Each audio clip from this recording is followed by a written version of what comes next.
అందరికీ నమస్కారం. Welcome back to our channel విజేత స్టడీ సర్కిల్. ఈరోజు మనం ఈ వీడియోలో జూలై 1, 2026 నుంచి అమల్లోకి రానున్నటువంటి కొన్ని ఆర్థిక మార్పులకు సంబంధించిన సమాచారం మన వీడియోలో చూద్దాం.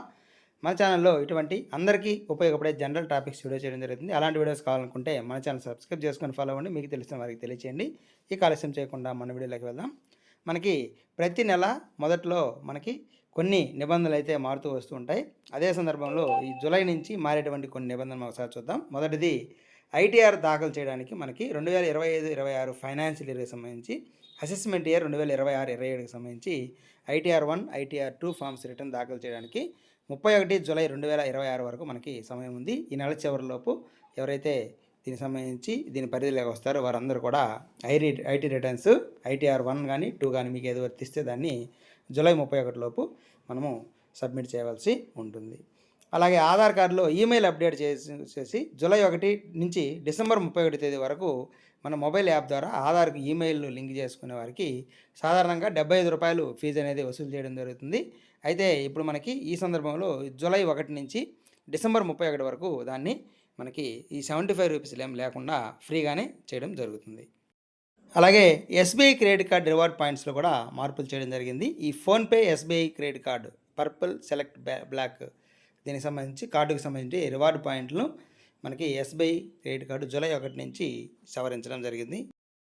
అలాగే హెచ్డిఎఫ్సి బ్యాంక్ క్రెడిట్ కార్డుకి సంబంధించి కూడా ఎయిర్పోర్ట్ లాంజ్లో మనకి జూలై 1 నుంచి హెచ్డిఎఫ్సి క్రెడిట్ కార్డు వినియోగదారులు గత త్రైమాసికంలో కనీసం ₹60,000 ఖర్చు చేసినటువంటి వారికి మాత్రం ఈ త్రైమాసికంలో 3 ఉచిత లాంజ్ యాక్సెస్ అని ఇవ్వడం జరుగుతుంది. ప్రతి త్రైమాసికానికి 3 తీసుకుంటారు. అయితే ఆ త్రైమాసికంలో మనం ₹60,000 ఆ క్రెడిట్ కార్డు ద్వారా స్పెండ్ చేసి ఉండాలి.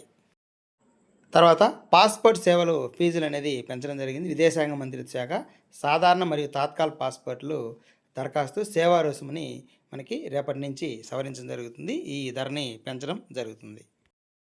అలాగే మిస్ సెల్లింగ్పై ఆర్బీఐ కొత్త నిబంధనలు తీసుకుని వచ్చింది. బ్యాంకులు లేదా ఆర్థిక సంస్థలు వినియోగదారులకు తప్పుదోవ పట్టిస్తూ ఆర్థిక ఉత్పత్తుల్ని విక్రయించినట్లయితే దానికి జూలై 1 నుంచి అమల్లోకి వచ్చే ఆర్బీఐ కొత్త నిబంధనల ప్రకారం వారికి తగిన పరిహారం పొందే అవకాశం ఉంది. అలాగే రీఫండ్, పరిహారం 2 చెల్లించాల్సినటువంటి అంటే మనకు వాళ్ళు చేసినటువంటి మోసానికి సంబంధించినటువంటి అమౌంట్ అలాగే దానికి సంబంధించి పరిహారం కూడా చెల్లించాల్సి ఉంటుంది.